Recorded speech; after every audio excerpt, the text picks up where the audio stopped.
Guerra do Vietnã foi um caos. Começou com uma guerra civil após a ocupação japonesa, ficou muito maior e acabou envolvendo os Estados Unidos, a União Soviética e um monte de outros países em plena Guerra Fria. Durou anos e dividiu todo mundo. A participação dos Estados Unidos da América, especialmente, foi extremamente controversa. O cinema de Hollywood passou décadas tentando descobrir como retratar a guerra de uma forma realista. John Wayne fez um filme durante a guerra, mas era mais propaganda do que qualquer outra coisa. Os melhores filmes sobre o Vietnã vieram depois, quando a guerra já tinha acabado, e os cineastas começaram a ser mais honestos sobre o custo real, o trauma, a confusão moral e o quanto tudo foi distorcido.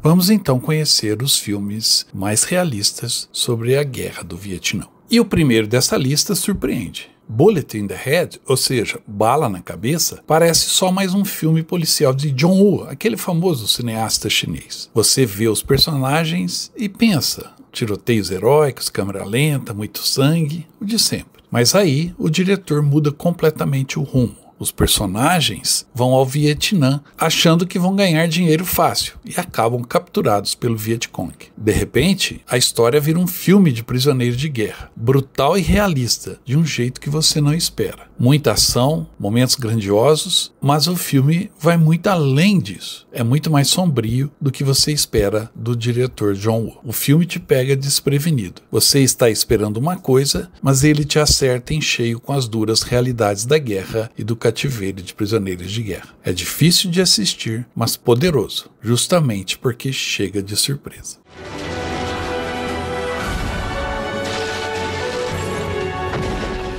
Outro diretor que gosta de estilizar os seus filmes é Brian De Palma. São sempre chamativos, meio pulp, meio folhetinescos. Mas Pecados de Guerra não tem nada disso. É baseado em uma atrocidade real cometida durante a Guerra do Vietnã. E De Palma vai direto ao ponto. Intensidade e emoção crua. Nada de brilho. Só tragédia pura e brutal honestidade. O filme é estrelado por Michael J. Fox, que nunca recebeu crédito suficiente pelos seus bons papéis sérios. Aqui ele está excelente como um jovem soldado que se vê no meio de um crime horrível cometido pelo próprio pelotão. De Palma não alivia, não tem diversão, não tem alívio. O filme é sombrio e implacável. E honestamente, é exatamente por isso que funciona. Enfrenta a feiura da guerra de frente. É um filme bem diferente de tudo que você já viu sobre o Vietnã.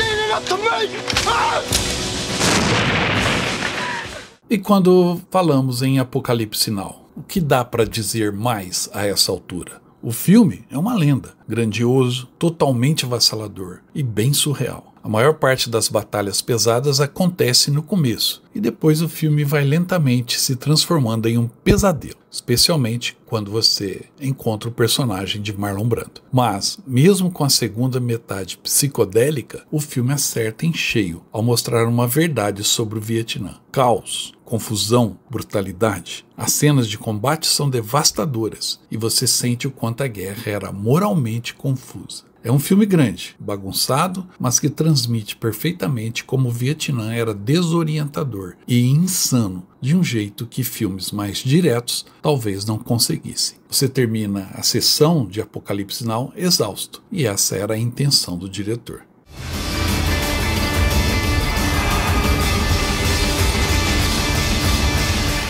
Um outro diretor que fala sobre delírios na selva é Werner Herzog, no filme Rescue Down, O Sobrevivente, que conta a história real de um piloto americano abatido sobre o Laos durante a Guerra do Vietnã. É basicamente uma história de sobrevivência. Piloto contra a selva, prisioneiro contra captores. E Herzog é exatamente o tipo de diretor certo para isso. Ele adora histórias sobre pessoas levadas ao limite absoluto. O ator Christian Bale estrela aqui. E quando ele está no elenco, você já sabe o que vai ter. Entrega total do ator. Ele mergulha completamente no papel, mostrando exatamente o que o piloto real, Dieter Dengler, passou quando os fatos ocorreram. Herzog já tinha feito um documentário sobre Dengler e então conhecia o material profundamente. E isso fica claro. É cru, crível e faz você sentir cada parte da luta e do desespero, sem ser chamativo, apenas poderoso. O Sobrevivente. Vale a pena.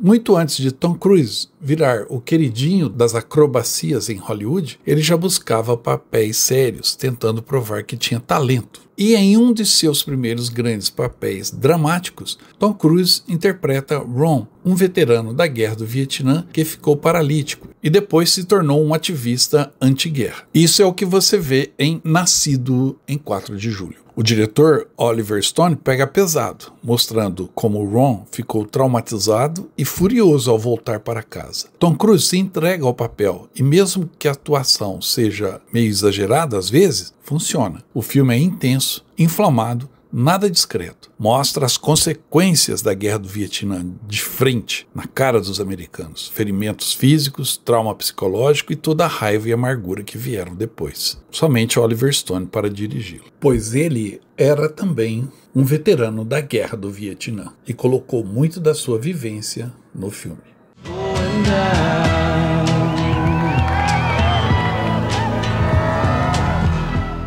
Chegamos então a um outro filme que impressionou sobre a Guerra do Vietnã, O Franco Atirador. E o que diferencia O Franco Atirador dos outros filmes do Vietnã é a forma como conta a história, dividindo tudo em 3 partes distintas: antes do Vietnã, durante a guerra e depois o retorno para casa. E o filme realmente se aprofunda, mas cada minuto vale. Porque quando os personagens finalmente vão para a guerra, você já os conhece de verdade. É exatamente o tipo de narrativa que faz com o que eles enfrentam depois ser real. Sim, o filme exagera ou erra em algumas coisas historicamente, mas ainda assim parece crível e o impacto emocional é genuíno. O Franco Atirador é sobre quem esses homens eram, o que o Vietnã fez com eles e como isso os mudou permanentemente. E nunca para melhor. Este filme impressiona.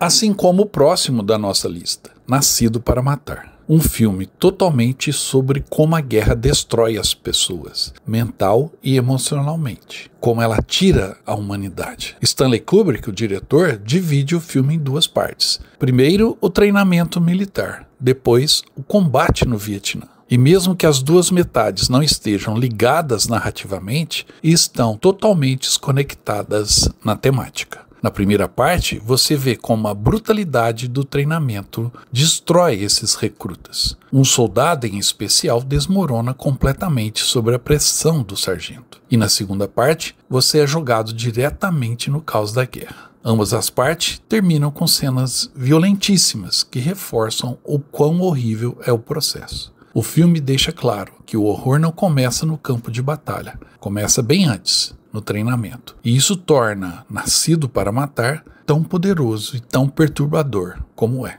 O filme não oferece respostas fáceis. É só a verdade crua e implacável. Imperdível.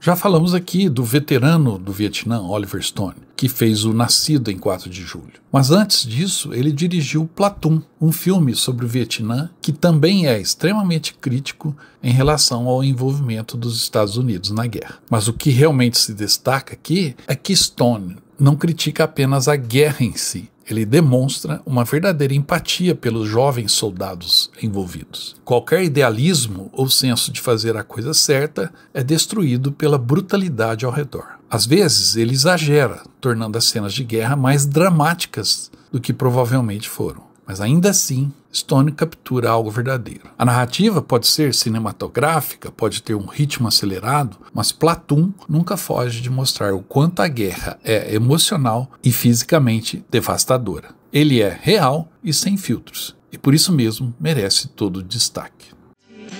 The first real casualty of war is innocence.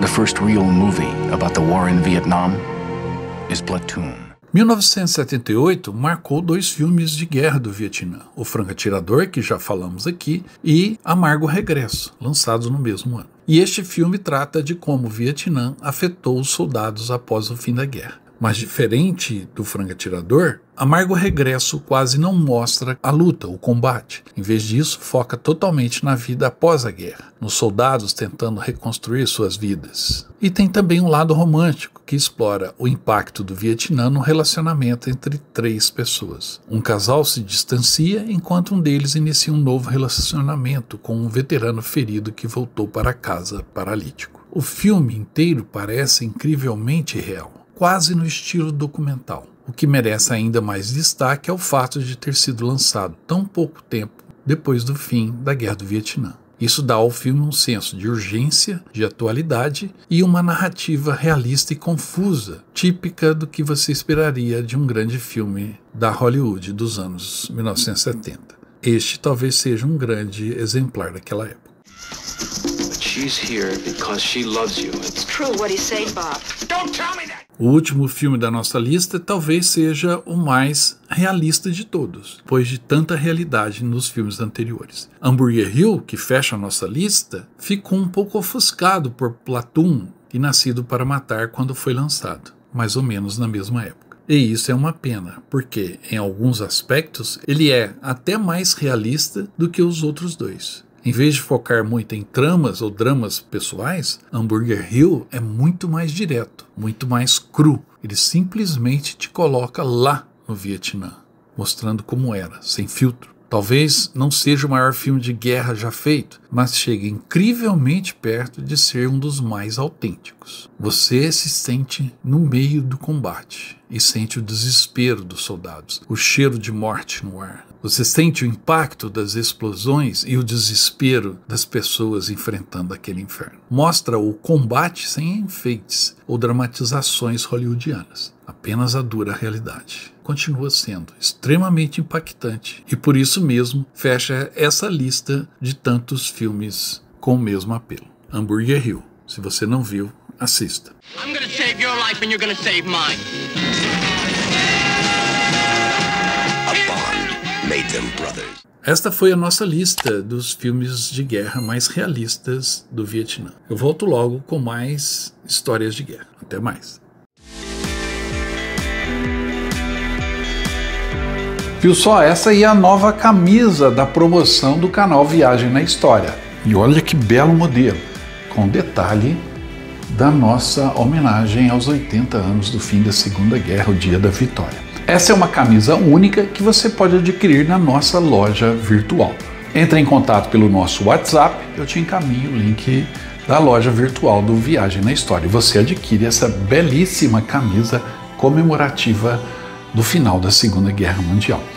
E tem mais. Adquirindo a camisa, você vai ganhar um cupom que vai te dar um número para um sorteio pela Loteria Federal de um pacote de viagens do Viagem na História, ou seja, você vai poder ir conosco para a Europa visitar os campos de batalha mais famosos da Europa, ok? Entre em contato, garanta a sua camisa e boa sorte!